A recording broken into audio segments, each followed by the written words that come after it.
From the Conference Center at Temple. Desde el Centro de Conferencias de la Manzana del Templo en Salt Lake City, les ofrecemos la sesión del sacerdocio de la Conferencia General Semestral número 179 de la Iglesia de Jesucristo de los Santos de los Últimos Días. Esta sesión se transmite a miles de centros de reuniones de todo el mundo. La música de esta sesión está a cargo de un coro de poseedores del sacerdocio arónico de Estacas de West Jordan.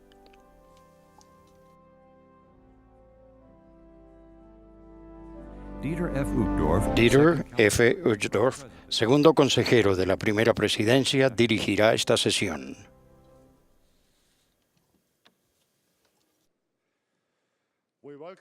Hermanos, les damos la bienvenida a la sesión general del sacerdocio de la Conferencia General Semestral número 179 de la Iglesia de Jesucristo de los Santos de los Últimos Días, presidida por el presidente Thomas S. Monson, quien me ha pedido que dirija esta sesión. Estos servicios se transmiten vía satélite a los poseedores del sacerdocio congregados en el tabernáculo, en el salón de asambleas, en el centro de Marriott de BYU, el Centro de Capacitación Misional de Provo y en otros lugares de varios países por todo el mundo. La música de esta sesión estará a cargo de un coro de poseedores del sacerdocio arónico de Estacas de West Jordan, Utah, bajo la dirección de Neil Hendrickson, con Andrew Unsworth al órgano. El coro comenzará esta sesión del sacerdocio cantando Bandera de Sion. El elder Dennis B. Neuschwander, que esta misma tarde ha sido relevado como miembro de los 70, ofrecerá la primera oración.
Nuestro querido Padre Celestial, es un privilegio y un honor poder estar reunidos aquí como sacerdocio. Pedimos una bendición sobre esta reunión para que tu Espíritu esté aquí y podamos ser instruidos por aquellos líderes que nos van a enseñar hoy. Oramos de que podamos aplicar las cosas en una forma productiva, donde sea que estemos sirviendo. Nuestro Padre, reconocemos que muchos de nuestros hermanos y hermanas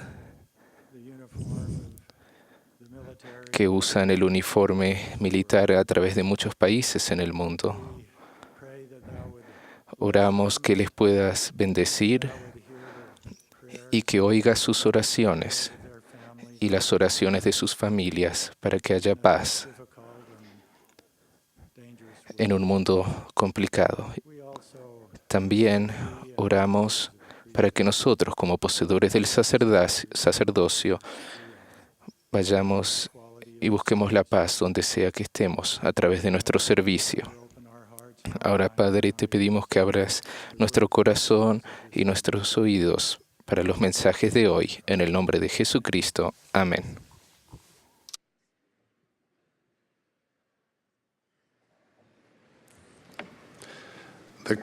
Ahora el coro cantará «Oh dulce, grata oración». Tras el himno, nos hablará el elder M. Russell Ballard del Quórum de los 12 Apóstoles y después lo hará el elder Walter F. González de la Presidencia de los 70. Después escucharemos al elder Young Wang Choi de los 70.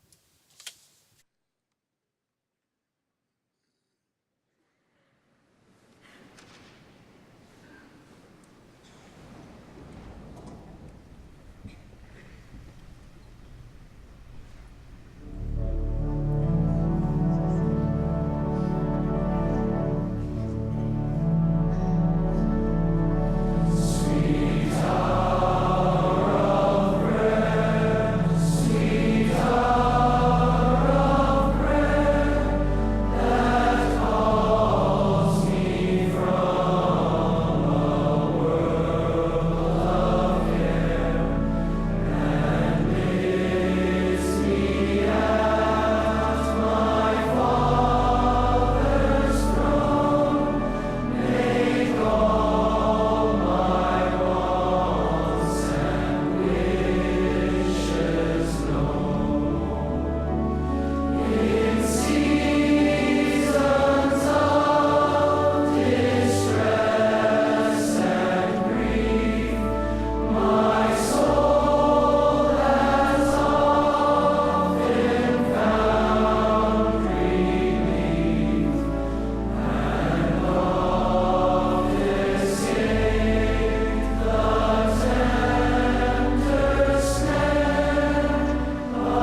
It's a wonderful sight to see all Qué of you. panorama tan maravilloso ver a todos los padres sentados hombro a hombro con sus hijos para escuchar las enseñanzas del Señor y recibir consejo de las autoridades generales. Es siempre una alegría estar unido con hombres y jóvenes del sacerdocio, pero ver a los padres y a los hijos juntos es algo especial. Es un recordatorio visual de dos de los elementos más poderosos de nuestra teología, el sacerdocio y la familia. El sacerdocio es el poder divino por medio del cual las familias son selladas por la eternidad. Todo en el Evangelio restaurado de Jesucristo, incluso las ordenanzas del Santo Templo, se centran en la posibilidad de que las familias individuales lleguen a ser parte de la familia eterna de Dios. Esta noche quisiera hablar a ustedes, padres e hijos, sobre la forma en que se hablan el uno al otro.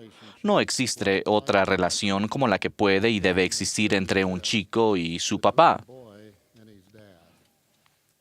Puede ser una de las relaciones más afectivas y gozosas de la vida. Una relación que puede tener un profundo impacto en lo que los chicos se convierten y en lo que los papás se convierten. Ahora bien, comprendo que algunos de ustedes jóvenes no tienen padres con quienes puedan tener este tipo de conversaciones. Y algunos de ustedes hombres no tienen hijos o han perdido a sus hijos debido a un accidente o una enfermedad. Pero mucho de lo que diré esta noche se aplica a los tíos, abuelos, líderes del sacerdocio y otros mentores que en ocasiones llenan los vacíos de estas importantes relaciones entre padre e hijo. Como sabrán, todos vamos por una jornada. Los papás ya han avanzado un poco más por el camino, pero ninguno de nosotros ha llegado a su destino final. Todos estamos en el proceso de llegar a ser en lo que un día nos convertiremos. Los padres e hijos pueden cumplir un papel muy importante en ayudarse mutuamente a llegar a ser su mejor yo. Sé que la relación entre padres e hijos nunca es perfecta, pero todo lo que voy a sugerirles esta noche es posible, si ponen el empeño en hacer que así sea. Jóvenes, ustedes son el orgullo y la alegría de su padre. Ellos ven en ustedes un futuro prometedor y la esperanza de una versión mejorada de sí mismos. Sus logros les producen gran alegría. Sus preocupaciones y problemas son también los de ellos. Padres, ustedes son el modelo primordial de hombría de sus hijos. Son el mentor de mayor importancia para ellos. Y aunque no lo crean, ustedes son su héroe en una cantidad infinita de formas. Sus palabras y su ejemplo tienen gran influencia en ellos.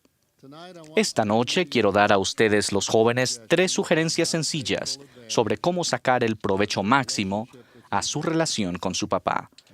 Y luego quiero dar a ustedes, los padres, 3 sugerencias sobre la forma de relacionarse y comunicarse con sus hijos. A ustedes, poseedores del sacerdocio arónico, pienso que al hacer estas 3 cosas pueden hacer que la relación con su padre sea aún mejor de lo que lo es ahora.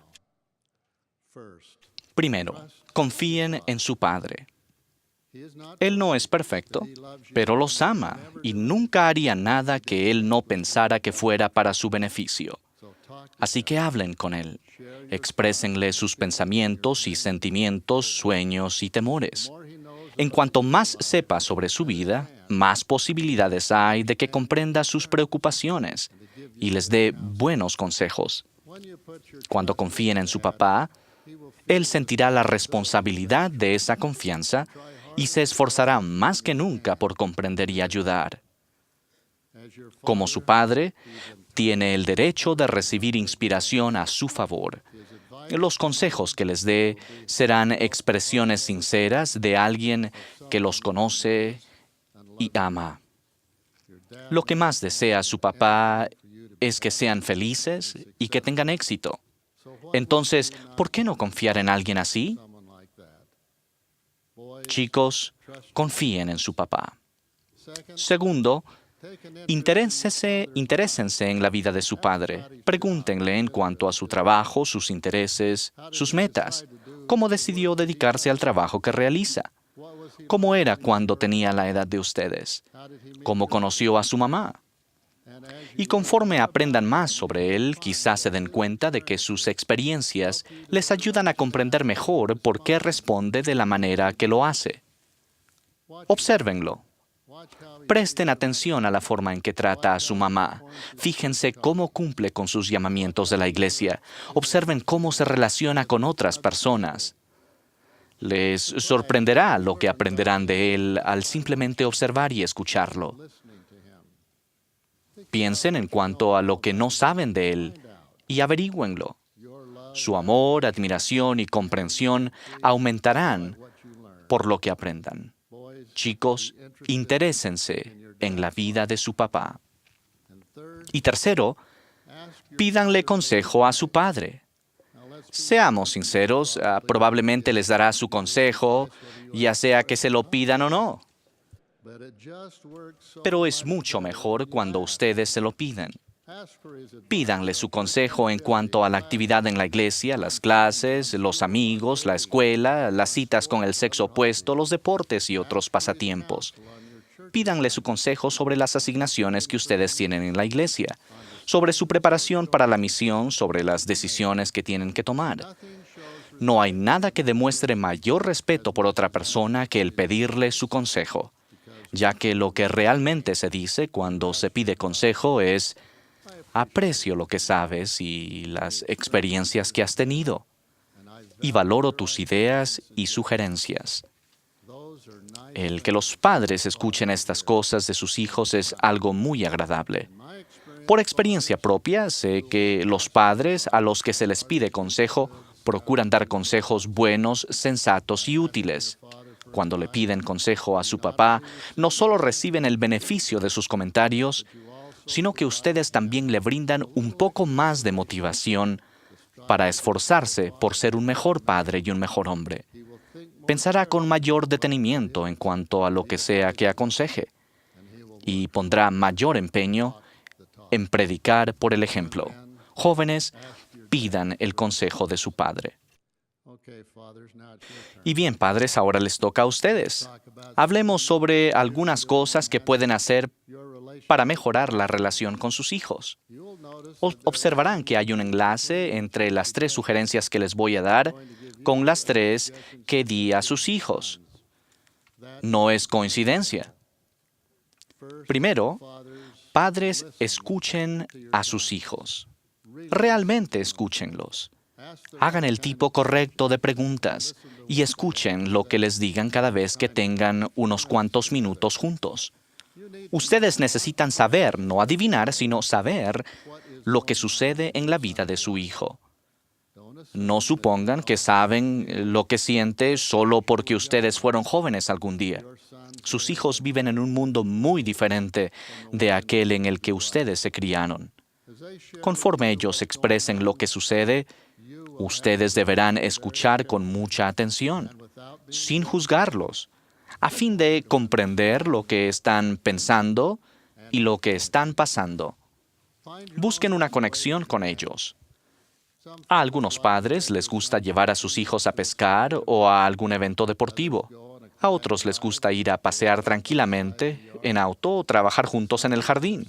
Algunos se han dado cuenta de que a sus hijos les gusta conversar en la noche justo antes de irse a dormir. Hagan lo que mejor les funcione. El tener una relación individual debe ser parte rutinaria de su mayordomía con sus hijos. Cada mes, todo padre necesita tener por lo menos una conversación directa y de calidad con sus hijos, durante la cual hablen sobre cosas específicas, tales como los amigos, los sentimientos, los videojuegos, los mensajes de texto, la dignidad, fe y testimonio. El lugar o la hora en que se lleve a cabo no es tan importante como el hecho de que se lleve a cabo. Y cuán importante es que los padres escuchen. Recuerden que la conversación en la que ustedes hablan el 90% del tiempo no es una conversación. Empleen la palabra sientes o piensas con tanta frecuencia como les resulte apropiado en las charlas con sus hijos. Pregunten, ¿cómo te sientes en cuanto a lo que estás aprendiendo en esa clase? ¿Qué piensas sobre lo que dijo tu amigo? ¿Cómo te sientes en cuanto al sacerdocio y la iglesia? No piensen que deben intentar arreglar o resolver todo durante estas visitas. La mayoría del tiempo, lo mejor que pueden hacer es simplemente escuchar. Los padres que escuchan más de lo que hablan se han dado cuenta de que sus hijos comparten más en cuanto a lo que es realmente importante en su vida. Padres, escuchen a sus hijos. Segundo, oren con sus hijos y por sus hijos. Denles bendiciones del sacerdocio. Un hijo que esté preocupado por un examen importante o por un acontecimiento especial seguramente se beneficiará con una bendición de padre. Las ocasiones, tales como el inicio de un nuevo año escolar, un cumpleaños, o el iniciar a salir en citas con el sexo opuesto, pueden ser momentos oportunos para pedir bendiciones del Señor para su hijo. Las oraciones entre los dos y el expresar su testimonio puede unirlos a ustedes y acercarlos más al Señor. Estoy consciente de que muchos de ustedes padres sufren por sus hijos que se han desviado y que están capturados por el mundo, tal como Alma y Mosías se preocupaban por sus hijos. Sigan esforzándose por mantener relaciones familiares fuertes. Nunca se den por vencidos, aun cuando las oraciones fervientes en su favor sean lo único que puedan hacer. Estos preciosos hijos suyos son sus hijos para siempre. Padres, oren con sus hijos y bendíganlos. Tercero, atrévanse a tener las pláticas de temas difíciles con sus hijos. Ustedes saben a lo que me refiero, pláticas sobre las drogas y el alcohol, sobre los peligros de los medios de comunicación actuales, Internet, tecnología cibernética y pornografía, y sobre la dignidad en el sacerdocio, el respeto por las chicas y la limpieza moral. Aun cuando estos no deben ser los únicos temas sobre los que hablen con sus hijos, no tengan miedo de abordarlos. Sus hijos necesitan su consejo, guía y comentarios al respecto. Conforme hablen en cuanto a estos tan importantes asuntos, se darán cuenta de que la confianza entre los dos florecerá. Me preocupa especialmente que nos comuniquemos abierta y claramente con nuestros hijos en cuanto a los asuntos sexuales. Sus hijos están creciendo en un mundo que abiertamente acepta la promiscuidad prematura, casual y descuidada, y que hace alarde de ella. Sus hijos simplemente no pueden evitar las patentes imágenes, mensajes y señuelos sexuales que los rodean.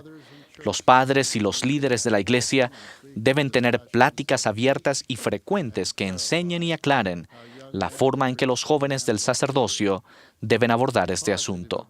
Sean positivos en cuanto a lo maravillosa y hermosa que puede ser la intimidad física cuando ocurre dentro de los límites que el Señor ha fijado, incluso los convenios del templo y el compromiso del matrimonio eterno. Los estudios demuestran que el freno más grande de la actividad sexual casual es una actitud sana que relaciona dichas relaciones personales con un compromiso genuino y un amor maduro. Padres, si no han tenido esta plática con sus hijos, por favor háganlo y pronto. Y ahora, para terminar, quisiera hablar a todos los exmisioneros. Todo lo que he dicho en esta noche también se aplica a ustedes. Confíen en sus padres. Pueden tener una relación más estrecha con él de lo que hayan tenido anteriormente, sin importar cómo lo era antes de su misión. Durante los siguientes años tomarán las decisiones más importantes de su vida. Junto con la oración a su Padre Celestial, el consejo de su Padre Terrenal puede ayudarles a tomar las decisiones en cuanto a su educación, elección de carrera y matrimonio.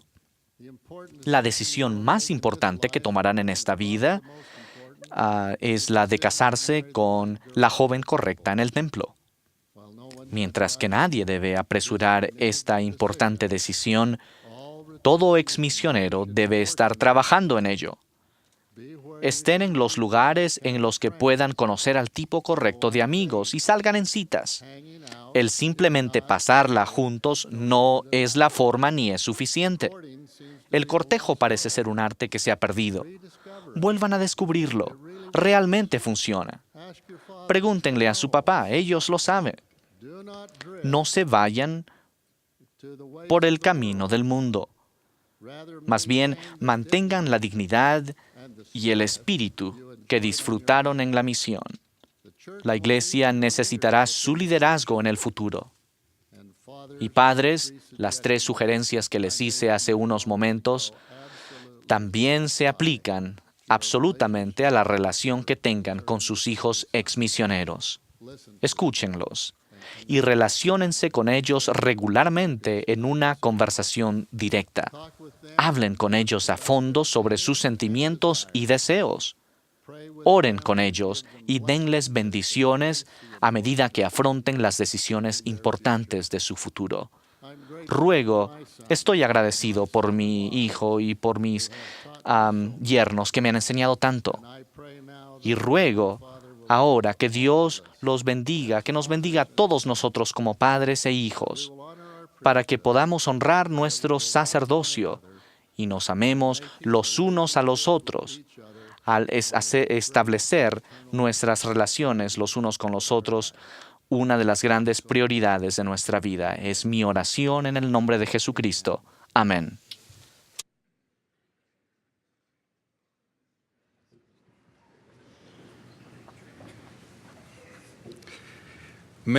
Hace muchos años, un grupo de dignos portadores del sacerdocio enseñaba con gran poder y autoridad. Uno de ellos era tan poderoso que era imposible descreer sus palabras. Estos portadores del sacerdocio ayudaron al pueblo a aprender sobre el Salvador y su doctrina, a fin de ayudarlos a hallar la felicidad. Sus enseñanzas y ejemplos fueron un medio para que las personas experimentaran un gran cambio en sus corazones.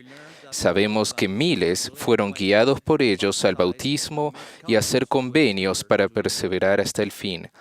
Me refiero a los grandes misioneros del Libro de Mormón, los cuales fueron poderosos portadores del sacerdocio.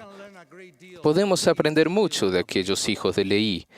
Al hacer nosotros lo que hicieron ellos, podemos llegar a ser más poderosos al bendecir la vida de los hijos e hijas de nuestro Padre Celestial, al servir a los demás, al rescatar a otros, y más poderosos al convertirnos en varones más parecidos a Cristo. Alma Hijo nos enseña una de las cosas que hicieron para llegar a tener tanto éxito. Emplearon los registros de los cuales salió el Libro de Mormón. Al entregar a su hijo Elamán los registros que llegarían a ser nuestro Libro de Mormón, le enseñó que sin estas planchas, Amón y sus hermanos no habrían podido convencer a tantos miles si estos anales y sus palabras los llevaron al arrepentimiento. A través de las planchas, Dios mostró su poder cumpliendo un propósito, sí, la restauración de miles al conocimiento de la verdad. Alma procedió a profetizar que Dios también manifestaría aún en ellas su poder a generaciones futuras. Por tanto, los registros fueron preservados para usted y para mí como parte de esa generación futura. Igual que en la antigüedad, el usar el Libro de Mormón, podemos ser portadores del sacerdocio más poderosos. El proceso de sacar a luz el Libro de Mormón no se puede comparar con el de ninguna obra literaria de autor alguno en la historia de la humanidad. Podríamos decir que lo dirigió el dedo mismo de nuestro Dios. Durante su visita a la América antigua, el Señor le pidió a Nefi que le trajeran y pusieran frente a él los registros que llevaban. Jesús entonces lo miró y pidió que se agregaran algunos acontecimientos y pasajes que no estaban en los anales, y dijo: estas escrituras que no habéis tenido con vosotros, el Padre mandó que yo os las diera.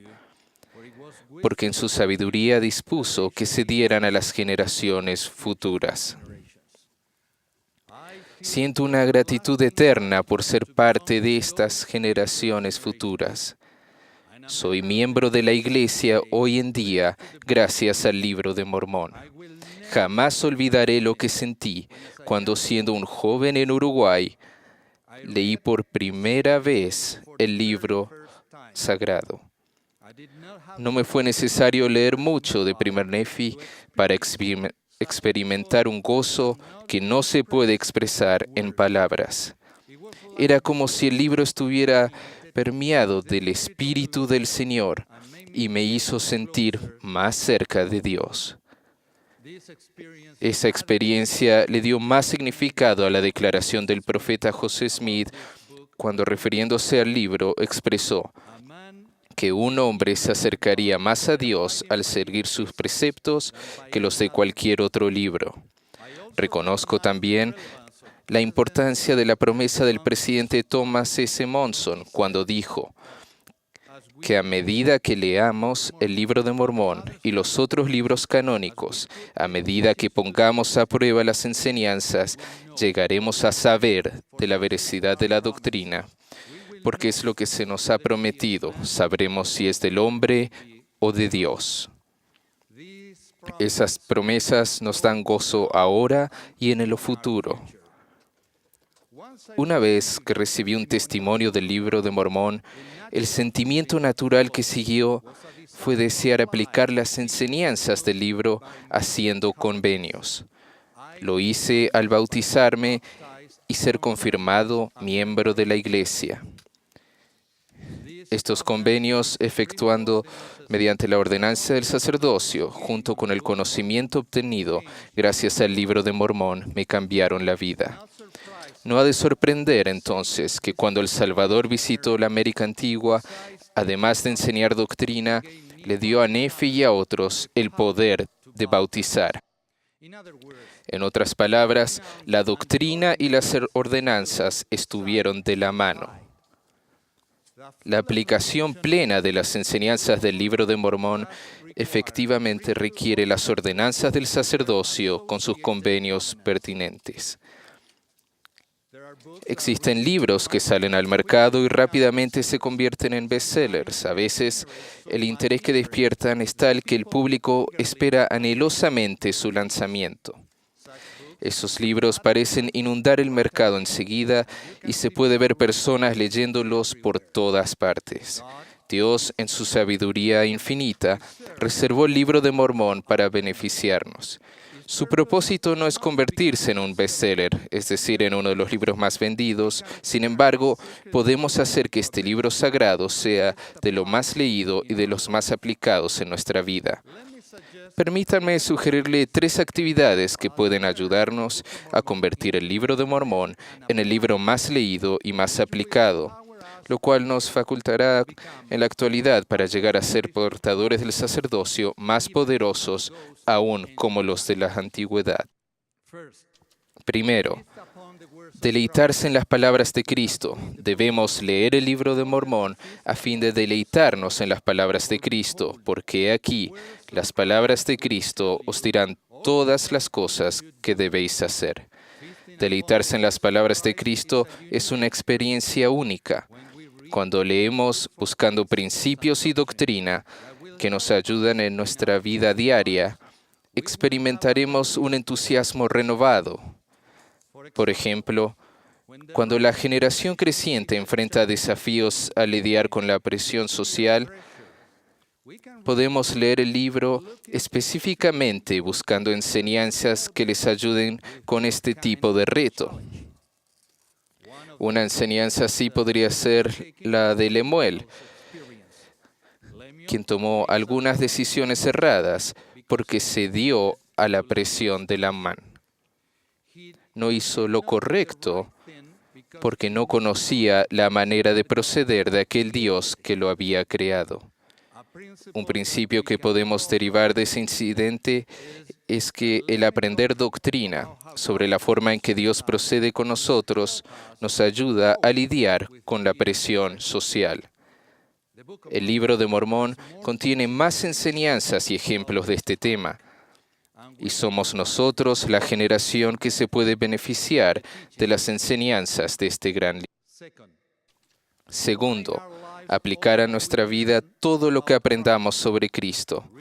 Leer el Libro de Mormón en busca de atributos de Cristo es una experiencia grande y edificante. Por ejemplo, el hermano de Jared reconoció que el Señor era un Dios de verdad, por tanto, no podía mentir. ¿Cómo me llena el alma de esperanza este atributo? Todas las promesas del Libro de Mormón, así como los proferidas por los profetas vivientes, se cumplirán porque Él es Dios y no puede mentir.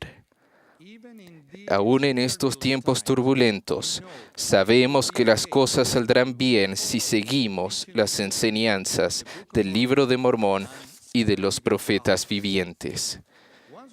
Una vez que descubrimos un atributo de Cristo, como el que reconoció el hermano de Jared, debemos esmerarnos por implementarlo en nuestra propia vida. Hacerlo nos ayudará a llegar a ser portadores del sacerdocio más poderoso.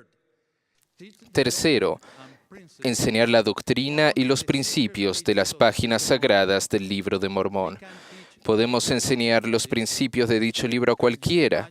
¿Se imaginan el poder convincente de Dios cuando misioneros y miembros de la familia citen, lean o repiten de memoria las palabras mismas del libro? Recuerdo una misión en el Ecuador, cuyos misioneros usaban el Libro de Mormón en todas sus idas y venidas. Por causa de ellos, miles experimentaron un gran cambio en su corazón y decidieron tomar sobre sí convenios a través de las sagradas ordenanzas del sacerdocio.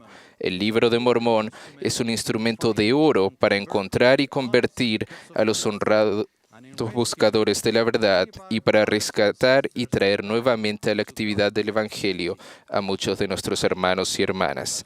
Sé que las familias se verán fortalecidas al implementar las enseñanzas de este gran libro en sus vidas. Muchos de nuestros hijos se salvarán porque recordarán, al igual que nos, las palabras que con frecuencia había oído hablar a su padre en cuanto a la vida eterna, cosa que al recordar le hizo saber que sus pecados eran perdonados. Ustedes y yo, como parte de esa generación futura de las que se ha hablado, podemos ser portadores del sacerdocio más poderosos al usar el Libro de Mormón y honrar nuestros convenios del sacerdocio.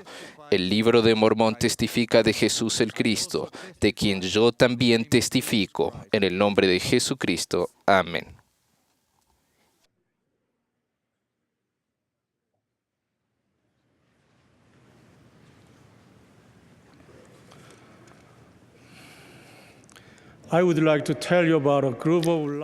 Me gustaría contarles de un grupo de muchachos bulliciosos que llegaron a mi vida hace muchos años cuando yo era un obispo joven en Seúl, Corea. Eran chicos del vecindario. En ese entonces apenas 1 o 2 eran miembros de la iglesia y ellos a su vez eran los únicos miembros de sus familias. Eran todos amigos que iban a la capilla a jugar y estar juntos. Les gustaba jugar al ping-pong durante la semana y participar de actividades divertidas los sábados. La mayoría no eran buenos alumnos y muchos los consideraban pendencieros. Yo era un padre joven con 2 hijos varones que en esa época tenían 7 y 9 años. No sabía qué podía hacer por aquellos muchachos. Eran tan malcriados que una vez mi esposa, Bong Young, me preguntó si nos podíamos mudar a otro barrio para que nuestros hijos pudieran ver los ejemplos buenos de otros jóvenes. Medité y oré al Padre Celestial para que me ayudara a encontrar la forma de ayudar a estos chicos. Por fin, llegué a la decisión de tratar de enseñarles cómo cambiar sus vidas. Llegó muy claramente a mi mente una visión. Percibí que si llegaban a ser misioneros, sus vidas cambiarían. A partir de entonces, me entusiasmé mucho y traté de pasar la mayor cantidad de tiempo posible con ellos. enseñándoles la importancia del servicio misional y cómo prepararse para salir a la misión. En aquellos días fue trasladado a nuestro barrio el elder Seo, un misionero de tiempo completo. Se había criado en la iglesia y como joven del sacerdocio arónico participó con sus amigos en un coro de hombres jóvenes. Él conoció a estos chicos bulliciosos de nuestro barrio. A los que no eran miembros, el elder Seo les enseñó las charlas misionales y también algunas canciones que antes cantaba él. Con esos muchachos ruidosos formó un cuarteto triple al que llamó Cuarteto Anaro, que quiere decir sean uno. Les gustaba cantar juntos, pero a todos se nos hacía necesaria mucha paciencia cuando los oíamos hacerlo. Nuestro hogar tenía las puertas abiertas para los miembros que en cualquier momento nos hubieran querido visitar. Los muchachos iban a nuestra casa casi todos los fines de semana y a veces también entre semana. Les dábamos de comer y les enseñábamos tanto los principios del Evangelio como la aplicación del mismo a sus vidas. Tratamos de darles una visión de sus vidas futuras. Cantaban cada vez que venían a nuestra casa. Los fuertes sonidos que emitían nos hacían doler los oídos, pero siempre los alabábamos porque oírlos cantar era mucho más apetecible que verlos meterse en problemas. Estas actividades prosiguieron durante años. La mayor parte de estos jóvenes maduró en el Evangelio y se produjo un milagro. Con el tiempo, 9 de los muchachos que no eran miembros de la iglesia se bautizaron. Pasaron de ser chicos bulliciosos y malcriados a valientes jóvenes guerreros. Sirvieron misiones, conocieron hermosas hermanitas en la iglesia y se casaron en el templo. Naturalmente, cada uno enfrentó distintos retos al hacer la misión, seguir los estudios y casarse. Pero todos permanecieron fieles porque deseaban obedecer a sus líderes y complacer al Señor. Ahora tienen familias felices, con hijos que nacieron en el convenio. Contando a sus esposas e hijos, 9 chicos bulliciosos se convirtieron en 45 miembros activos del reino del Señor. Ahora son líderes de sus barrios y estacas. 1 es obispo, 2 prestan servicio en obispados, otros sirven el sumo consejo, y 2 más son presidentes de hombres jóvenes. Uno de ellos es líder misional, otro secretario ejecutivo y otro maestro de seminario. Siguen cantando en grupo. Y aquí el otro milagro, que suenan bien. Existen 2 principios básicos que ayudaron a estos jóvenes a llegar a ser como los hijos de Lamán. A pesar de que sus madres no eran miembros de la iglesia y no entendían las palabras del Señor, tenían líderes del sacerdocio que pasaron a ser como sus padres y las esposas de los líderes como sus madres. Estos 9 muchachos, a quienes llamo muchachos del Señor, descubrieron que serían bendecidos al escuchar a los líderes de la iglesia, aun cuando no siempre entendieran el porqué. Llegaron a ser como Adán, nuestro primer padre, que se encontraba ofreciendo sacrificios al Señor cuando un ángel le preguntó, ¿por qué ofreces sacrificios al Señor? Y Adán le contestó, no sé, sino que el Señor me lo mandó. Llegaron a sentir el deseo de obedecer y servir al Señor de todo corazón. También descubrieron que es muy importante asistir a las reuniones de la iglesia. El presidente Ezra Taft Benson, en un discurso titulado Para la Juventud Bendita, dijo, permítanme ahora dirigirles la atención a la importancia de asistir a todas las reuniones de la iglesia. La asistencia fiel a las reuniones de la iglesia acarrea consigo bendiciones que no se pueden recibir de ninguna otra manera. En la medida en que asistían con regularidad a dichas reuniones, los chicos sentían el gran amor del Señor y aprendían a aplicar la doctrina y los principios de la iglesia en su vida cotidiana. Asimismo, aprendieron a participar de las reuniones con mucha dicha y alegría. Ahora nosotros tenemos 3 hijos, el más joven de los cuales nació cuando yo serví como obispo. Y mientras nuestros hijos crecían, aquellos 9 muchachos se convirtieron en los líderes del barrio y de la estaca. volviéndose así maestros y líderes de nuestros hijos. Enseñaron a nuestros hijos de la misma forma en que yo les enseñé a ellos cuando eran pendencieros. Ellos le tenían amor a nuestros hijos de la misma forma que yo se los tuve a ellos. Esos muchachitos malcriados y bulliciosos del pasado llegaron a ser los héroes de nuestros hijos. A nuestros hijos les gustaba seguir su gran ejemplo de convertirse en misioneros maravillosos y de casarse en el templo con compañeras rectas. Estos jóvenes siguen influyendo en nuestra vida. Hace 2 meses, nuestro barrio organizó una actividad misional un sábado por la noche en la que se invitó a todos, incluso a las familias en las que no todos son miembros. Ese mismo día, nuestro hijo menor, Sun Yon, acababa de llegar por la tarde de un campamento de jóvenes. Dijo que no iba a ir a la actividad misional porque no pertenecía a una familia en la que no todos fueran miembros y porque estaba muy cansado. Y no vino a la actividad.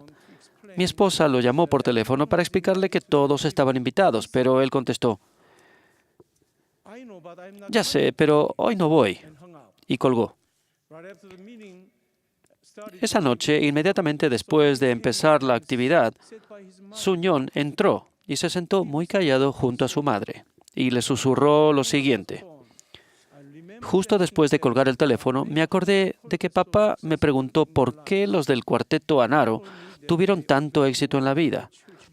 Me dijo que obedecieron las palabras de los líderes de la iglesia y que asistieron regularmente a las reuniones. Esa fue la clave que les cambió la vida y los hizo tan exitosos". Y mi hijo agregó: "De repente recordé las palabras de mi padre y decidí obedecerlas porque quiero tener una familia feliz igual que ellos y quiero lograr el éxito en la vida". Estimados hermanos, amemos a nuestros jóvenes, por más que algunos sean ruidosos. Enseñémosles a cambiar su vida. Los hijos de Lamán contemporáneos no vienen únicamente de las familias de la iglesia, sino también de entre los nuevos conversos jóvenes cuyos padres no viven el Evangelio. Tanto ustedes como sus esposas han de ser sus buenos padres hasta que ellos lleguen a ser como los hijos de Lamán. Me complace mucho y me llena de alegría ver el liderazgo amoroso y constante que ofrecen ustedes a nuestros jóvenes. Ellos son hijos de todos nosotros. Al extenderles la mano, elevarlos y ayudarlos, nos sentiremos como Juan que dijo: "No tengo yo mayor gozo que este, el oír que mis hijos andan en la verdad". Estimados hombres jóvenes, obedezcamos a los líderes de la iglesia y seamos como Adán, que no siempre sabía el por qué, pero de todas formas estaba dispuesto a obedecer. Y, por favor, asistan fielmente a las reuniones de la iglesia. Si lo hacen, sabrán cómo prepararse para su futuro y obtendrán el éxito. A los jovencitos que nacieron en la iglesia y también a los que se han unido a ella, les digo: ustedes son el ejército del Señor. Llegarán a ser misioneros extraordinarios y padres de familia rectos. El Padre Celestial los bendecirá para que tengan familias felices. En el Evangelio tienen ustedes un futuro esperanzador, y al igual que los hijos de Lamán, nos brindarán dicha eterna a todos nosotros. Yo los amo, y sé que el Padre Celestial nos ama a todos, por lo cual mandó a su unigénito Jesucristo a ser nuestro Redentor. El presidente Thomas S. Monson es nuestro profeta viviente, quien nos dirige en la dirección correcta. En el nombre de Jesucristo. Amén.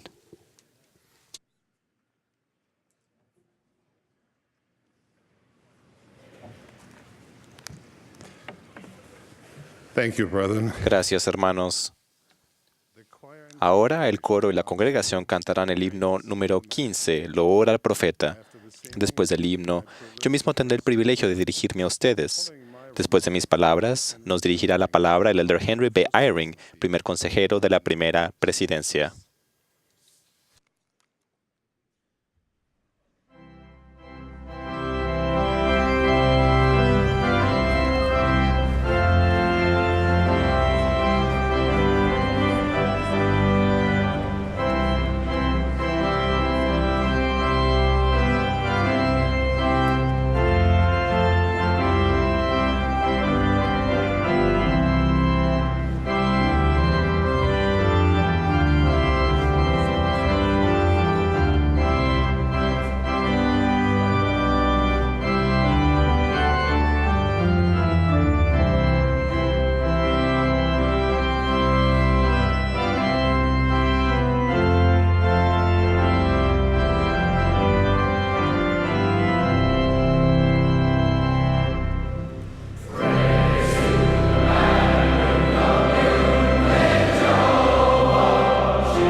My dear brethren, what a Mis queridos hermanos, es un gran privilegio verles y de poder ver a estos poseedores del sacerdocio a través del mundo.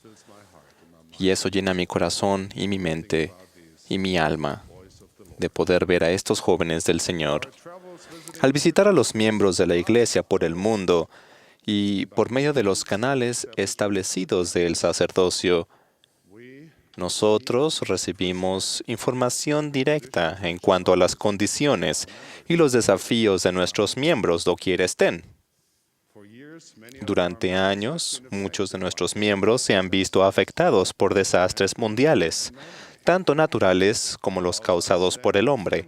Además, estamos al tanto de que las familias han tenido que apretarse el cinturón y están preocupados por superar esta época de retos. Hermanos, en verdad, nos sentimos muy cerca de ustedes, les amamos y oramos siempre por ustedes. He visto suficientes altibajos a lo largo de mi vida para saber que el frío invierno de seguro dará paso a la calidez y a la esperanza de una nueva primavera. Soy optimista en cuanto al futuro. Hermanos, por nuestra parte, debemos permanecer firmes en la esperanza, trabajar con toda nuestra fuerza y confiar en Dios. Últimamente, he pensado en una época de mi vida en la que el peso de la angustia y la preocupación de un futuro incierto parecían estar siempre presentes. Tenía 11 años y vivía con mi familia en el ático de una granja cerca de Frankfurt, Alemania. Éramos refugiados por segunda vez en un periodo de unos cuantos años y estábamos luchando por establecernos en un nuevo lugar lejos de nuestra casa anterior. Podría decir que éramos pobres, pero me quedaría corto. Todos dormíamos en un cuarto tan pequeño que apenas había espacio para caminar entre las camas. En el otro cuartito teníamos algunos muebles sencillos y una estufa que mi madre usaba para cocinar. Para ir de un cuarto al otro, teníamos que pasar por un lugar de almacenamiento donde el dueño guardaba su equipo y herramientas, así como una variedad de carnes y embutidos que colgaban del techo. El aroma me despertaba siempre el hambre. No teníamos un cuarto de baño, pero sí una letrina al bajar las escaleras y a unos 15 metros de distancia, aunque parecía estar mucho más lejos durante el invierno. Por mi condición de refugiado y debido a mi acento alemán oriental, los demás niños solían burlarse de mí y me decían palabras que herían profundamente. De todas las épocas de mi juventud, pienso que esa fue probablemente la más desalentadora. Ahora, varias décadas después, contemplo esos días a través del sereno filtro de la experiencia. Aunque aún recuerdo el dolor y la desesperación, ahora logro percatarme de lo que no podía ver en ese entonces. Ese fue un periodo de gran progreso personal. Durante ese tiempo, nuestras familias se unió más. Observaba y aprendía de mis padres y admiraba su determinación y optimismo. De ellos aprendí que la adversidad, cuando se afronta con fe, valor y tenacidad, se puede vencer. Sabiendo que algunos de ustedes están pasando por sus propios periodos de angustia y desesperación, deseo hablarles hoy sobre dos principios importantes que me sostuvieron durante ese periodo de formación de mi vida. El primer principio es el trabajo. Sí, el trabajo.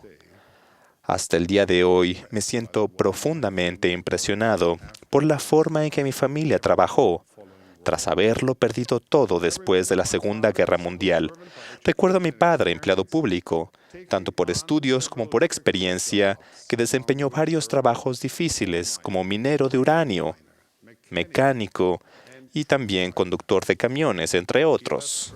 Él salía temprano por la mañana y a menudo regresaba tarde por la noche para sostener a nuestra familia. Mi madre empezó una lavandería y trabajaba incontables horas en labores precarias. Ella nos sumó a mi hermana y a mí al negocio, y me convertí en el servicio de recolección y entrega de lavandería con mi bicicleta. Me sentía bien al ayudar a la familia en algo pequeño, y aunque no lo supe en ese entonces, el esfuerzo físico fue una gran bendición también para mi salud. No fue fácil, pero el trabajo evitó que pensáramos demasiado en las dificultades de nuestras circunstancias. Aunque nuestra condición no cambió de la noche a la mañana, sí cambió. Eso es lo que tiene el trabajo.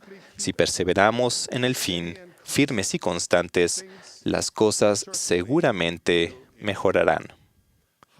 Cuánto admiro a los hombres, las mujeres y los niños que saben trabajar. Cuánto ama el Señor al trabajador. Él dijo, con el sudor de tu rostro comerás el pan. Y el obrero es digno de su salario. También hizo esta promesa, mete tu voz con toda tu alma y tus pecados te son perdonados.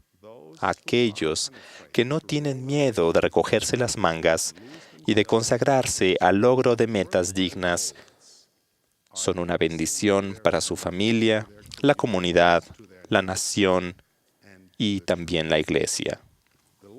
El Señor no espera que trabajemos más duro de lo que podamos. Él no compara nuestro esfuerzo con el de los demás, ni tampoco nosotros debemos hacerlo. Nuestro Padre Celestial solo nos pide que demos lo mejor de nosotros, que trabajemos con toda nuestra capacidad, sin importar cuán grande o pequeña sea esta. El trabajo es un antídoto para la ansiedad, un bálsamo para las penas y una entrada hacia las posibilidades. Sin importar nuestras circunstancias en la vida, mis queridos hermanos, esforcémonos lo mejor que podamos y cultivamos una reputación de excelencia en todo lo que hagamos. Concentremos nuestra mente y nuestro cuerpo en la gloriosa oportunidad de trabajar que se nos presenta cada día. Cuando nuestro carromato se atasque en el lodo, es más probable que Dios ayude al hombre que salga a empujar que al que eleve la voz de súplica, sin importar cuán elocuente sea la plegaria. El presidente Thomas S. Monson lo dijo así: no basta tener el deseo de hacer un esfuerzo y decir que lo intentaremos. La forma de lograr nuestra meta está en el hacer y no solo en el pensar. Si constantemente postergamos nuestras metas, nunca las veremos realizadas. El trabajo puede ser ennoblecedor y gratificante, pero recuerden que el Señor nos advierte que no gastemos nuestro trabajo en lo que no puede satisfacer. Si nos entregamos a la búsqueda de riquezas mundanas y del esplendor del reconocimiento público a expensas de nuestra familia y nuestro progreso espiritual, pronto descubriremos que hemos hecho un canje insensato. El trabajo recto que hagamos entre los muros de nuestro hogar es sumamente sagrado. Sus beneficios son la naturaleza eterna. No se puede delegar. Hermanos, este es el fundamento de nuestra labor como poseedores del sacerdocio. Recuerden que solo somos transuentes en este mundo. No consagremos los talentos y la energía que Dios nos ha dado simplemente para forjar ataduras terrenales, sino más bien empleemos nuestros días en el desarrollo de las alas espirituales. pues como hijos del más alto Dios, nosotros fuimos creados para volar hacia nuevos horizontes. Ahora, una palabra para los que somos nosotros los mayores. La jubilación no es parte del plan de felicidad del Señor. No existe un programa sabático o de jubilación de las responsabilidades del sacerdocio, sin importar la edad ni la capacidad física. A pesar de que la frase ya lo he hecho funciona como excusa para escabullirse de la actividad de patinaje o rehusar la invitación para un paseo en motocicleta o evitar la salsa picante de un restaurante, no es una excusa aceptable para evadir las responsabilidades convenidas de conservar nuestro tiempo, talentos y recursos en la obra del reino de Dios. Quizás haya quienes después de muchos años de servicio piensen que ellos se merecen un periodo de descanso, mientras otros llevan la carga. Con franqueza, hermanos, esa manera de pensar no es digna de un discípulo de Cristo. Gran parte de nuestra obra en la tierra consiste en perseverar gozosamente hasta el fin todos los días de nuestra vida. Ahora, una palabra también para los poseedores jóvenes del sacerdocio de Melquisedec que están procurando alcanzar sus nobles metas de obtener una carrera y hallar una compañera eterna. Esas son las metas correctas, mis hermanos. Pero recuerden, el trabajar diligentemente en la viña del Señor mejorará enormemente su currículum y aumentará sus probabilidades de éxito en esos dos dignos cometidos. Tanto para el diácono más joven como para el sumo sacerdote más anciano, siempre hay trabajo que hacer. Ahora el segundo principio, aprender. Aprender. Durante las dificultades condiciones económicas de Alemania de la posguerra, las oportunidades de estudio no abundaban tanto como hoy. Pero pese a las limitadas opciones, siempre sentí gran inquietud por aprender. Recuerdo que un día, cuando iba en mi bicicleta a entregar una ropa de la lavandería, entré en la casa de un compañero de clases. En uno de los cuartos había 2 escritorios pequeños acomodados contra la pared. ¡Qué hermosa vista! ¡Qué afortunados eran esos niños por tener sus propios escritorios! Me los imaginaba sentados con los libros abiertos estudiando sus lecciones y haciendo sus tareas. Me parecía que tener mi propio escritorio sería lo más maravilloso del mundo. Tuve que esperar largo tiempo antes de cumplir mi deseo. Años más tarde, conseguí un trabajo en una institución de investigación que contaba con una amplia biblioteca. Me recuerdo que pasaba gran parte de mi tiempo libre en esa biblioteca. Allí finalmente podía sentarme solo frente a un escritorio y embeber la información y el conocimiento que aportaban los libros. Me encantaba leer y aprender. Por esos días, comprendí por experiencia propia las palabras de un viejo adagio. La educación no tiene tanto que ver con llenar un cubo como con encender un fuego. Para los miembros de la Iglesia, la educación académica no es simplemente una buena idea, sino es un mandamiento. Hemos de aprender de cosas tanto en el cielo como en la tierra y debajo de ella, cosas que han sido, que son y que pronto han de acontecer, cosas que existen en el país y cosas que existen en el extranjero. A José Smith le encantaba aprender, pese a que tuvo pocas oportunidades de una educación formal. En sus diarios, hablaba felizmente de los días que dedicaba al estudio y con frecuencia expresaba su aprecio por el aprendizaje. José enseñó a los santos que el conocimiento es una parte necesaria de nuestra jornada terrenal, porque el hombre no puede ser salvo sino al paso que adquiere conocimiento, y que cualquier principio de inteligencia que logremos en esta vida se levantará con nosotros en la resurrección. Durante épocas difíciles es aún más importante aprender. El profeta José enseñó que el conocimiento disipa la obscuridad, el suspenso y la duda, porque estos no pueden existir donde hay conocimiento. Hermanos, tienen el deber de aprender tanto como les sea posible. Tengan a bien motivar a su familia, a los miembros del quórum y a todos a aprender y a obtener más educación académica. Si no disponen de educación formal, no permitan que eso les impida adquirir todo el conocimiento posible. Bajo tales circunstancias, los mejores libros, en cierto sentido, pueden convertirse en su universidad. Un salón de clases siempre abierto que admite a todos los que se presenten.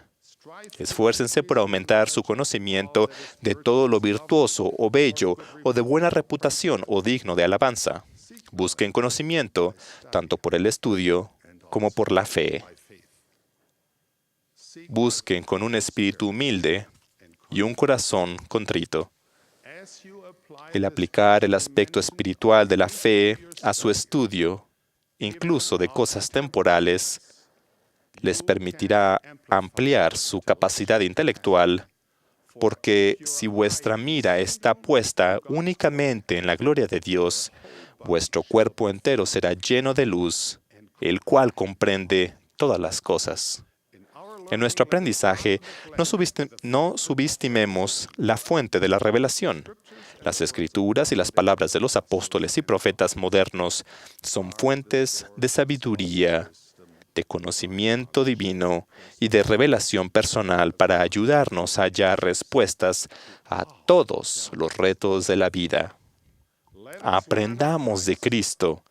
Busquemos ese conocimiento que lleva a la paz, a la verdad y a los sublimes misterios de la eternidad. Queridos hermanos, pienso en ese niño de 11 años en Frankfurt, Alemania, que se preocupaba por su futuro y sentía el aguijón constante de las palabras hirientes. Recuerdo esa época con cierta tristeza y a la vez con aprecio. Aunque no me complacería revivir esos días de prueba y problemas, no dudo que las lecciones que aprendí fueron necesarias para prepararme para una futura oportunidad. Ahora, en la actualidad, muchos años después, sostengo con certeza que a menudo en la prueba de la adversidad es donde aprendemos las lecciones más importantes que moldean nuestro carácter y forjan nuestro destino. Ruego que en los meses y en los años venideros llenemos nuestras horas y días con obras justas. Ruego que procuremos aprender y mejorar nuestra mente y corazón al beber en abundancia de las fuentes puras de la verdad. Les dejo mi amor y bendiciones en el nombre sagrado de Jesucristo. Amén.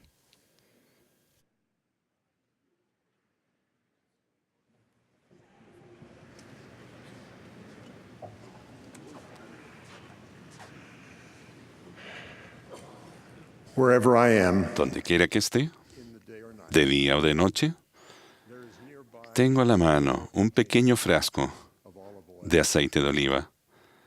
Este es el que guardo en un cajón del escritorio donde trabajo. Tengo un escritorio.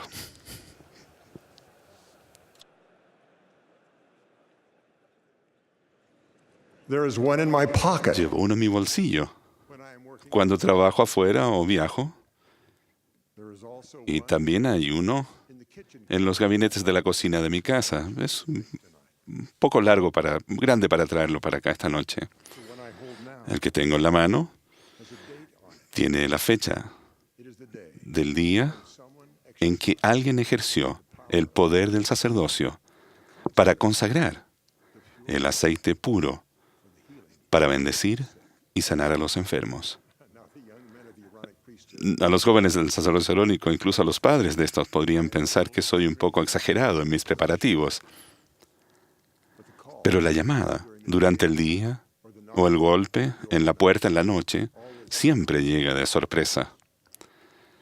Alguien dirá, por favor, ¿puede venir pronto? Una vez, hace años, era un padre que llamaba desde el hospital. Un auto que iba a exceso de velocidad había atropellado a su hijita de 3 años. La lanzó 15 metros mientras cruzaba la calle para ir con su mamá. Cuando llegué al hospital, el padre suplicó que el poder del sacerdocio le preservara la vida. De mala gana, los médicos y las enfermeras nos permitieron pasar las manos a través de una barrera de plástico para ponerle una gota de aceite en un espacio entre las vendas que le cubrían la cabeza. Un doctor irritado me dijo, apúrense con lo que vayan a hacer, ella se está muriendo. Estaba equivocado. Ella vivió y aprendió, y contrario a lo que el doctor dijo, no solamente vivió, sino que también aprendió a caminar de nuevo. Cuando recibí la llamada, yo estaba listo. La preparación fue mucho más que tener aceite consagrado al alcance de la mano. Debe comenzar mucho antes de la crisis que requiera el poder del sacerdocio. Los que estén preparados estarán listos para responder.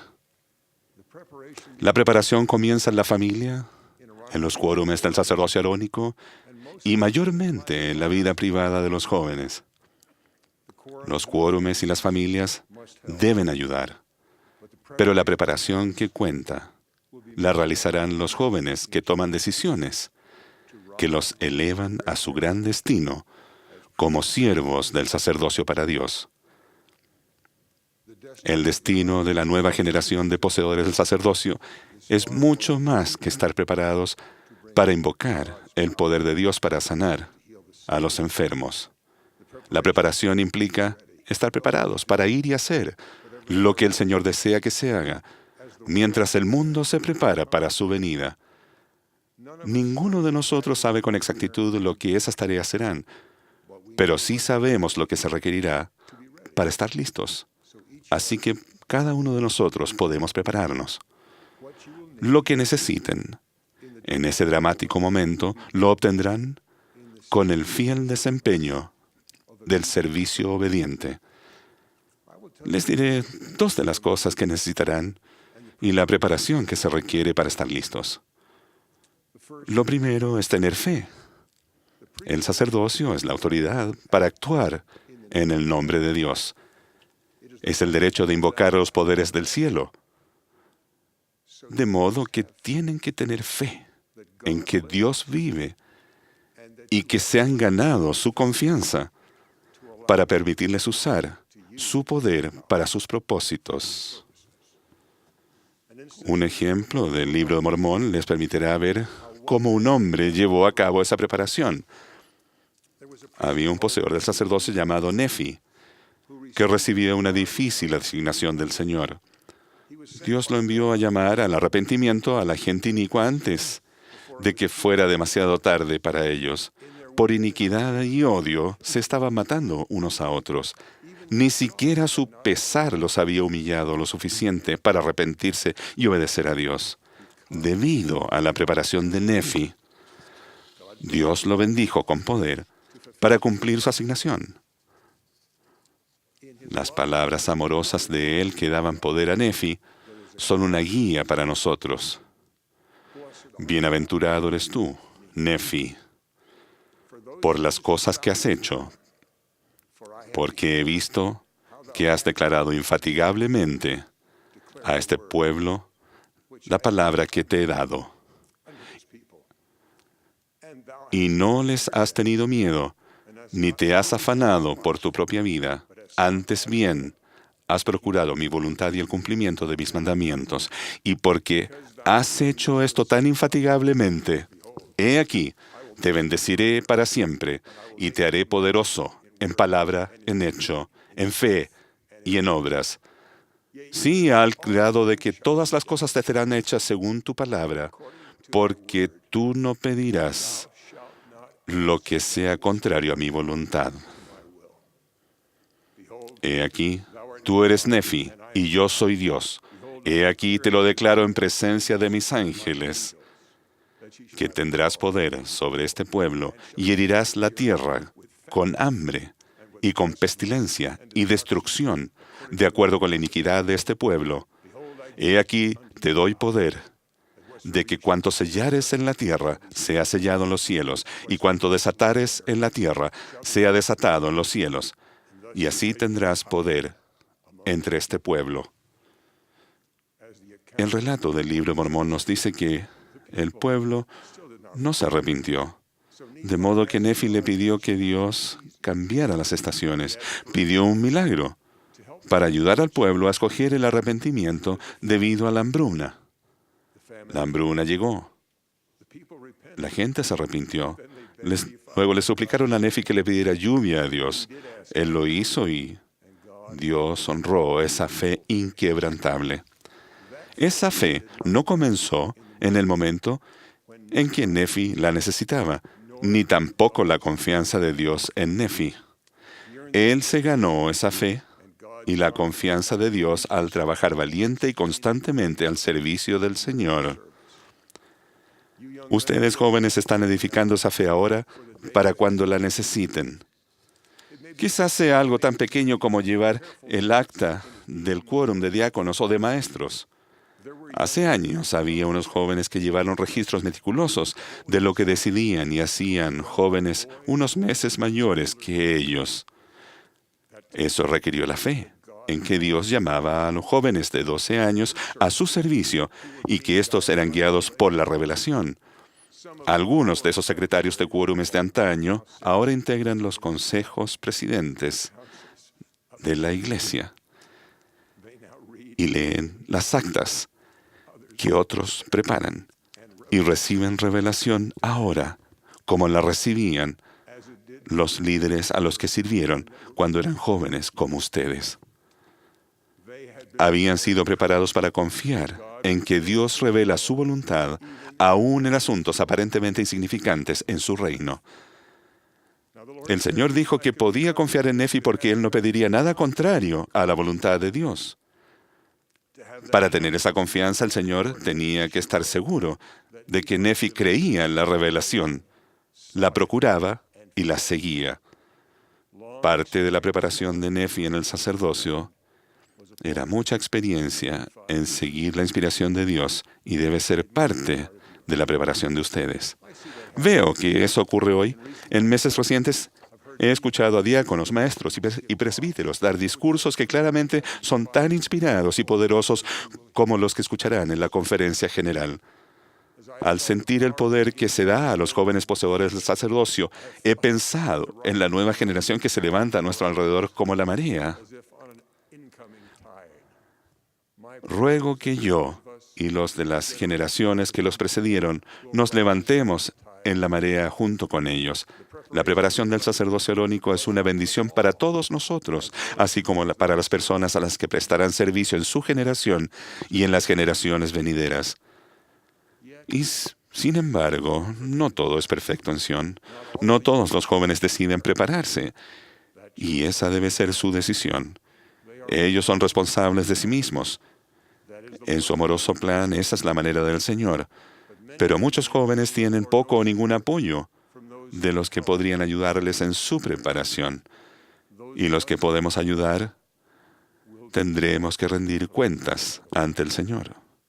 El padre que desatiende el desarrollo de la fe del hijo o su habilidad de seguir la inspiración o interfiere con él mismo, algún día conocerá el pesar. Y eso se aplicará a cualquier persona que esté en posición de ayudar a los jóvenes a escoger con sabiduría mientras estén en el sacerdocio preparatorio.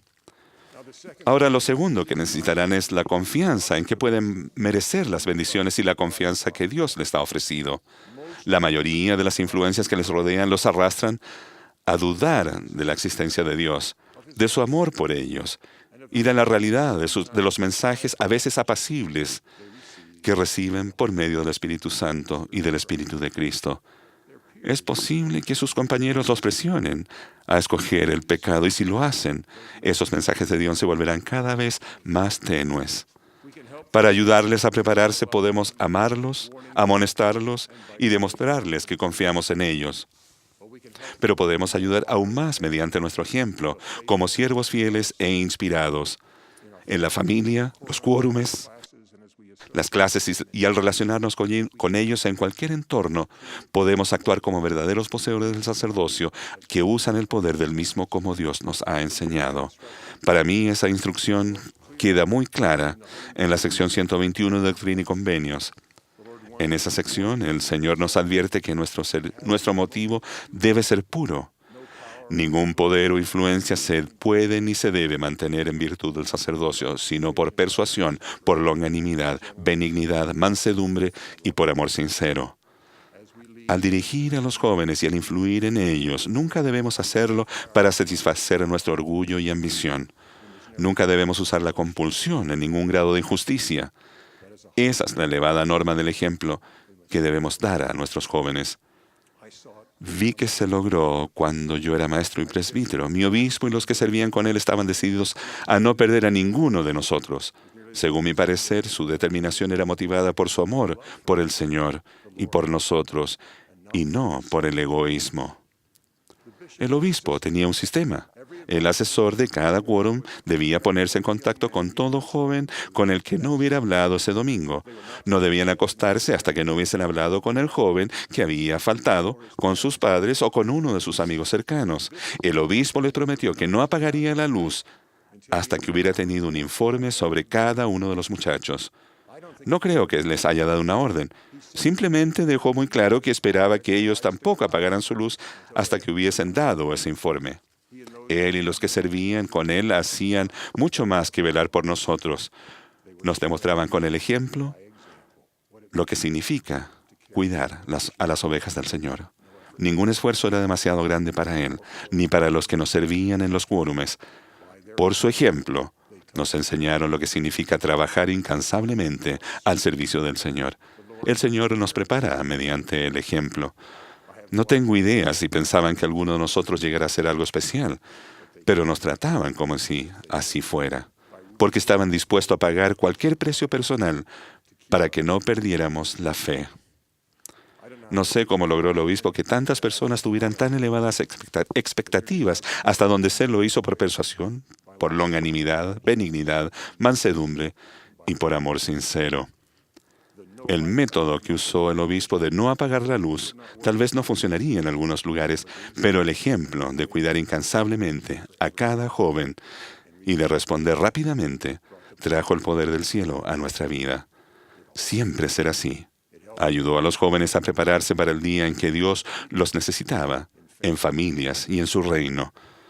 Mi padre fue un ejemplo para mí de lo que enseña el Señor en la sección 121 acerca de obtener la ayuda del cielo al preparar a los jóvenes. En mis años de adolescencia, a veces lo decepcionaba mi desempeño. Y me lo decía. En su tono de voz yo sentía que él pensaba que yo era mejor que eso. Lo hizo a la manera del Señor, reprendiendo en el momento oportuno con severidad cuando lo induzca el Espíritu Santo y entonces demostrando mayor amor hacia el que has reprendido, no sea que te considere su enemigo. Yo sabía, aún después del regaño más directo, que mi papá reprendía con amor. De hecho, su amor parecía aumentar cuando usaba su disciplina más firme, que era una mirada de desaprobación y de desilusión. Él era mi líder y mi capacitador, y nunca usó medios de compulsión. Estoy seguro de que la promesa de Doctrina y Convenios se cumplirá para él.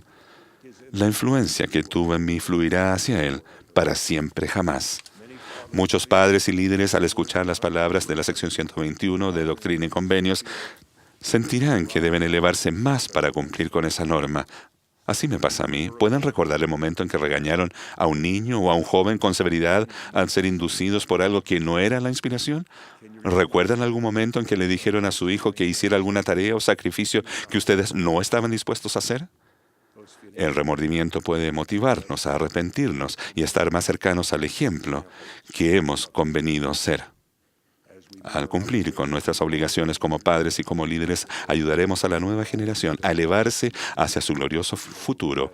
Ellos serán mejores que nosotros, así como ustedes han tratado de ser mejores padres que los suyos y mejores líderes que los líderes excelentes que les ayudaron a ustedes. Es mi oración de que tengamos la determinación de mejorar cada día en la preparación de la nueva generación. Cada vez que veo un frasco de aceite consagrado, recordaré esta noche y el sentimiento que tengo ahora de querer hacer más para ayudar a los jóvenes a prepararse para sus días de servicio y oportunidad. Ruego por una bendición de preparación para ellos. Confío en que, con la ayuda del Señor y la nuestra, estarán listos. Les doy mi testimonio de que Dios el Padre vive y que Jesucristo vive y dirige esta iglesia. Él es el ejemplo perfecto del sacerdocio. El presidente Thomas S. Monson posee y ejerce todas las llaves del sacerdocio sobre la tierra. Eso es verdad. Yo lo testifico. En el nombre de Jesucristo. Amén.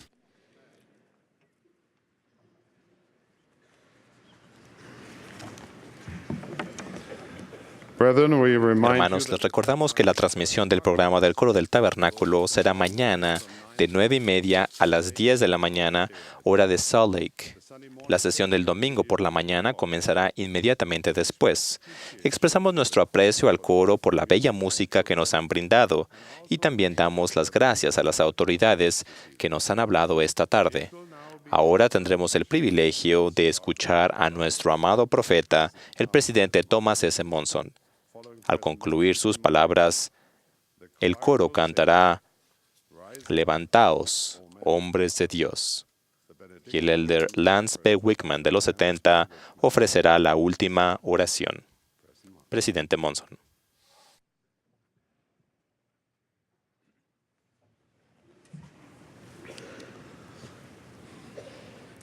You're a wonderful sight. Those of you whom I can see. Qué hermosa vista que tengo desde aquí, todos aquellos que puedan ver. También estoy pensando acerca de todos aquellos que nos están viendo por televisión y por otros métodos en esta reunión del sacerdocio. Estamos reunidos como un poderoso cuerpo del sacerdocio, tanto aquí en el centro de conferencias como en otras localidades. Hemos oído mensajes inspiradores esta noche y expreso mi agradecimiento a aquellos hermanos que nos han dirigido la palabra. Me siento honrado y a la vez humilde por el privilegio de hablarles y ruego que el Señor me ayude con su inspiración. Hace poco, al mirar las noticias de televisión, me di cuenta de que muchas de las historias eran de naturaleza similar, ya que todas las tragedias que se comentaban básicamente tenían su origen en una emoción, el enojo. El padre de una criatura había sido arrestado por maltrato físico. Se alegaba que el llanto del bebé lo había enfurecido tanto que le había roto una de las extremidades y varias costillas. El informe de la violencia entre pandillas era alarmante, indicando un brusco aumento en las muertes debido a sus actividades. Otra noticia esa noche informaba que el esposo de una mujer, al encontrarla con otro hombre, le hizo un disparo de bala. Y por supuesto también hablaban acerca de guerras y conflictos alrededor del mundo. Pensé en las palabras del salmista: deja la ira y desecha el enojo. Hace muchos años, una joven pareja llamó a mi oficina preguntando si podían venir para que yo los aconsejara. Indicaron que habían sufrido una tragedia en su vida y que su matrimonio estaba en serio peligro. Concertamos una cita. Cuando entraron en mi oficina, la tensión entre el esposo y la esposa era evidente. Al principio me contaron su historia con lentitud. El esposo hablaba pausadamente y la esposa lloraba en silencio y participaba muy poco de la conversación. El joven había regresado de la misión y lo habían aceptado en una prestigiosa universidad del este de Estados Unidos. Es allí, en un barrio de la universidad, donde conoció a su futura esposa. Ella también era estudiante de la universidad. Después de un año de noviazgo, viajaron a Utah y se casaron en el templo de Salt Lake. Poco después volvieron al este a terminar sus estudios. Cuando se graduaron y regresaron a su estado natal, estaban esperando su primer hijo y el esposo tenía un empleo en la profesión que había elegido. La esposa dio a luz a un niño. La vida les sonreía. Cuando su hijo tenía unos 18 meses, decidieron tomarse unas vacaciones cortas para visitar a familiares que vivían a unos pocos cientos de kilómetros de distancia. Eso fue en una época en que los cinturones de seguridad y los asientos para bebés apenas si se conocían y mucho menos la obligación de usarlos. Los 3 miembros de la familia viajaban en el asiento delantero con el niño en el medio. En un momento del viaje, el matrimonio comenzó a discutir. Después de todos estos años, no recuerdo cuál fue la causa, pero sí recuerdo que la discusión se intensificó y se tornó tan acalorada que al final se hablaban a gritos. Como es comprensible, eso causó que el niño comenzara a llorar, lo cual, dijo el esposo, solo hizo que él se enfureciese más y, perdiendo totalmente el control, tomó un juguete que el niño había dejado en el asiento y lo lanzó en dirección a su esposa. No le pegó a su esposa, pero en cambio, el juguete golpeó a su hijo. Como resultado, le produjo una lesión cerebral y quedó discapacitado para el resto de su vida. Esta era una de las situaciones más trágicas que yo había conocido. Los aconsejé y los alenté. Hablamos sobre el compromiso y la responsabilidad, la aceptación y el perdón. Hablamos del afecto y respeto que debía volver a existir en su familia. Leímos palabras de consuelo de las Escrituras y oramos juntos.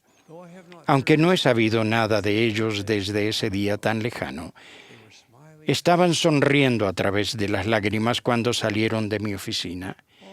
Todos estos años he tenido la esperanza de que hayan decidido permanecer juntos, reconfortados y bendecidos por el Evangelio de Jesucristo.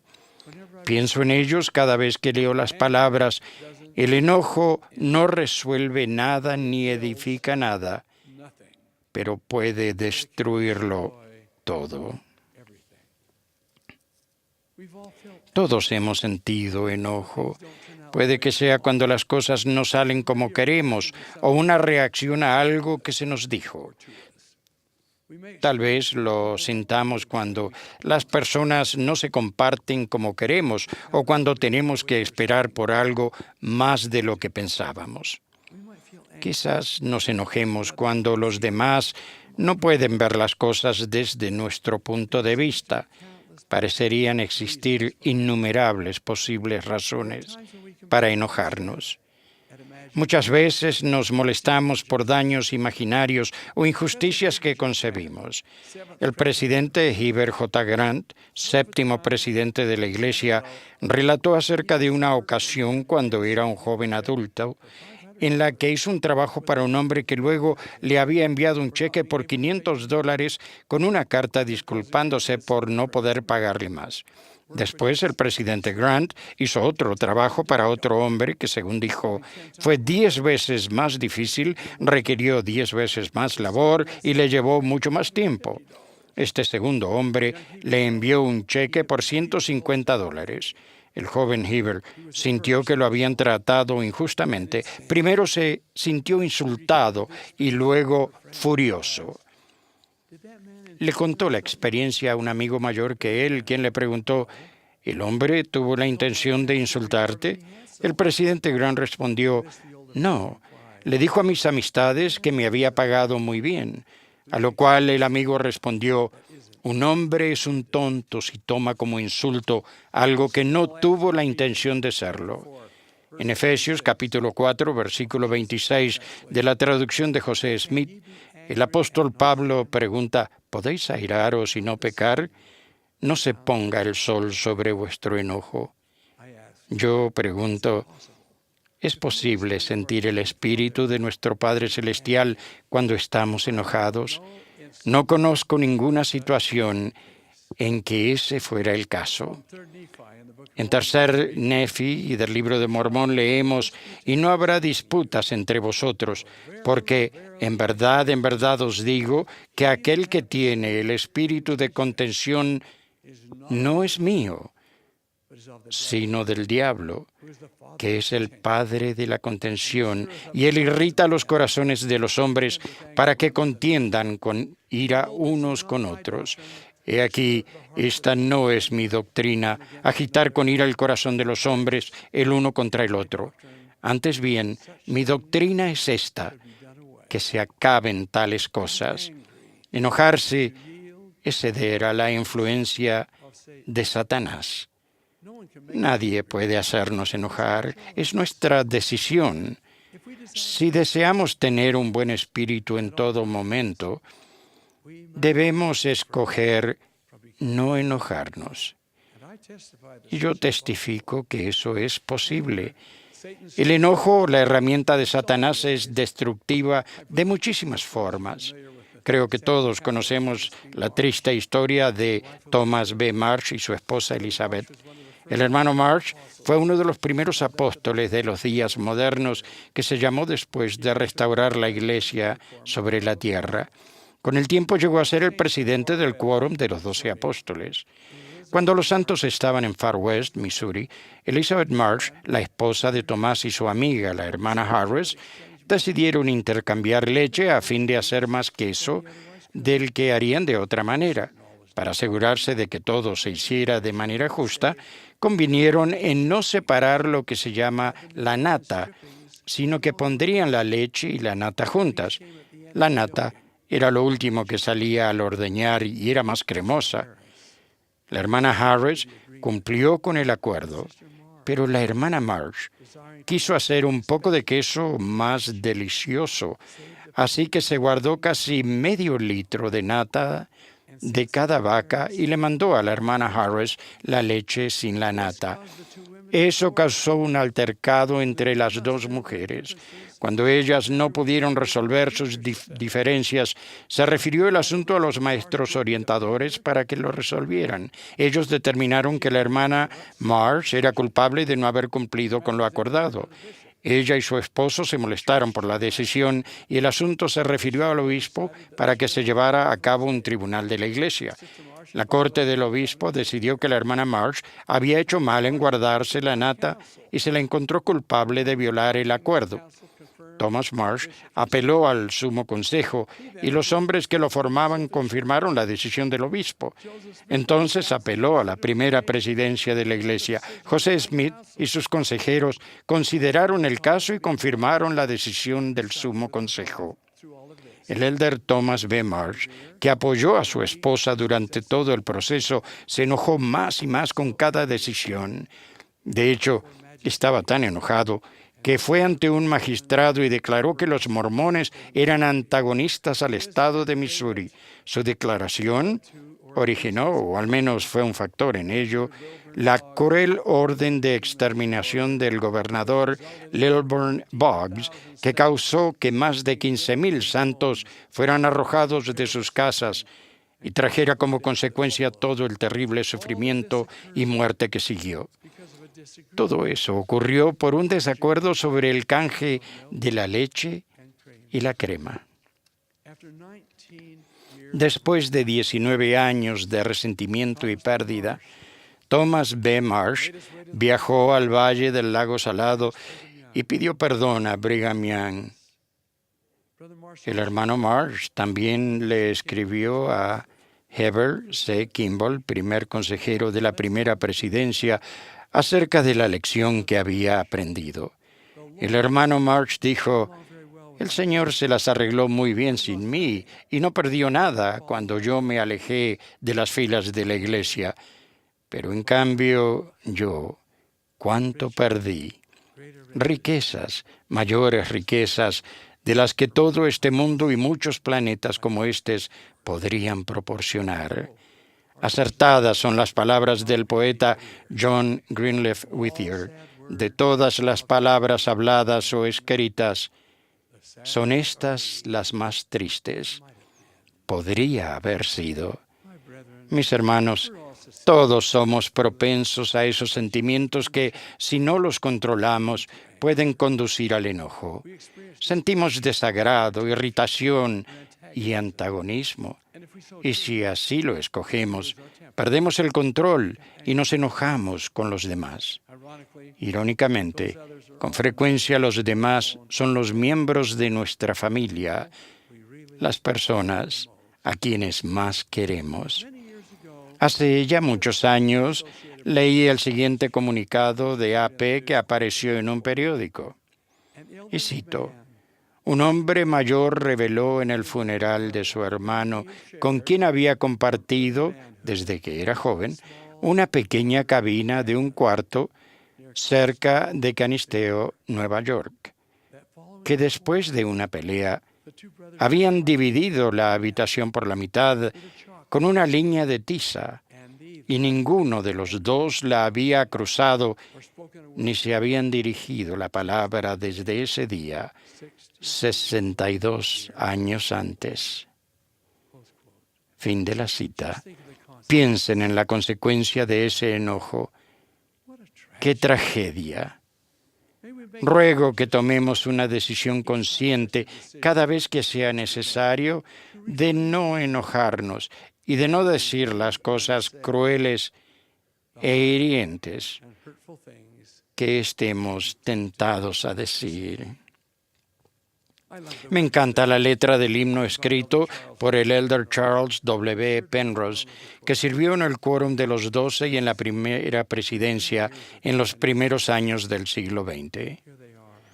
Y dice así: sé prudente, oh hermano, a tu alma gobernad, no matando sus anhelos, mas con juicio gobernad. Sé prudente, hay gran fuerza en la mente sin pasión. La pasión razón destruye, hace ciega la visión. Cada uno de nosotros es un poseedor del sacerdocio de Dios. El juramento y convenio del sacerdocio nos concierne a todos. Para aquellos que poseen el sacerdocio de Melquisedec, es una aseveración de la necesidad de ser fieles y obedientes a las leyes de Dios y de magnificar los llamamientos que se nos han dado. A los que poseen el sacerdocio arónico, es una declaración en cuanto a sus deberes y responsabilidades futuros, a fin de que se preparen aquí y ahora. El Señor estableció este juramento y convenio en estas palabras: porque quienes son fieles hasta obtener estos dos sacerdocios, de los cuales he hablado, y magnifican su llamamiento, son santificados por el Espíritu para la renovación de sus cuerpos.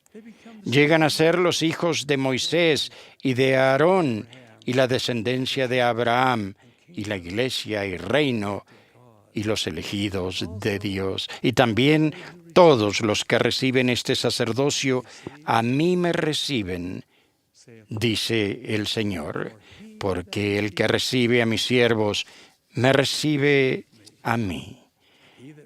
Y el que me recibe a mí, recibe a mi Padre. Y el que recibe a mi Padre, recibe el reino de mi Padre. Por tanto, todo lo que mi Padre tiene, le será dado. Hermanos, nos esperan grandes promesas si somos leales y fieles al juramento y convenio de este preciado sacerdocio que poseemos. Que seamos hijos dignos de nuestro Padre Celestial, que siempre seamos un buen ejemplo en nuestro hogar y fieles en guardar todos los mandamientos, que no sintamos hostilidad hacia ningún hombre, sino más bien que seamos pacificadores, siempre recordando la admonición del Salvador. En esto conocerán todos que sois mis discípulos, si tenéis amor los unos por los otros. Este es mi ruego. Al concluir esta gran reunión del sacerdocio, y es también mi humilde y sincera oración, porque yo les amo, hermanos, con todo mi corazón y mi alma, y yo ruego a mi Padre Celestial que les dé las bendiciones a cada uno de ustedes en sus vidas, en sus hogares, en sus corazones, en sus almas. En el nombre de Jesucristo. Amén.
Our beloved Father, which art in heaven. Nuestro amado Padre que estás en los cielos.